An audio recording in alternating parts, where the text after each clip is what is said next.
klub dari Arugumar Bridget telah mendapat nomor 2. Alhamdulillah, nanti ke depan akan menjadi juga terbaik di sini maupun di luar.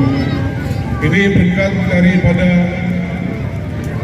permainan kalian, mungkin dengan adanya latihan-latihan, dengan upaya dapat menjadi juara 1 dan 2.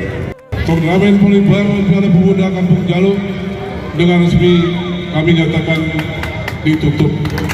Wabillahi taufiq wal hidayah. Wassalamualaikum warahmatullahi wabarakatuh.